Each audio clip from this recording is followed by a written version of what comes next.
ఎలాంటి మతిమరుపు సిచ్యువేషన్స్ని సీరియస్గా తీసుకోవాలి? ఒకటి అండి, మనము పెద్ద వయసులలో వచ్చినాయి అనుకోండి, సో దాన్ని సీరియస్గా తీసుకోవాల్సిందే. నెక్స్ట్ ఫ్యామిలీలో వాళ్ళకి మిగతా వాళ్ళ బ్రదర్స్ సిస్టర్స్ కానీ ఎఫెక్ట్ అయినారు, సో వీళ్ళకి కూడా కొంచెము మతిమరుపు వచ్చింది.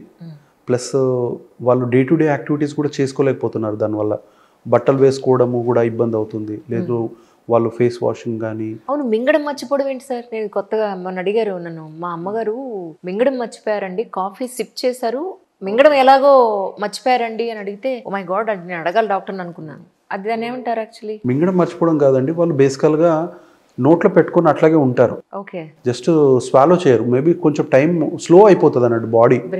బేసికలీ ఈ ఆల్జిమస్ డిజీజ్ కానీ ఏ డిమెన్షియస్ అయినా స్లోగా ప్రోగ్రెస్ అవుతుంది. ఫస్ట్ ఈ ఏరియాలో స్టార్ట్ అవ్వచ్చు, తర్వాత అన్ని ఏరియాస్ను ఎఫెక్ట్ చేస్తూ ఒకానొక స్టేజ్లో వాళ్ళు బెడ్ పైనే ఉండిపోతారు. ఫుడ్ మింగడం కానీ డ్రెస్ చేసుకోవడం కానీ ఏదో సంబంధం ఉండదు ఇంక వాళ్ళు.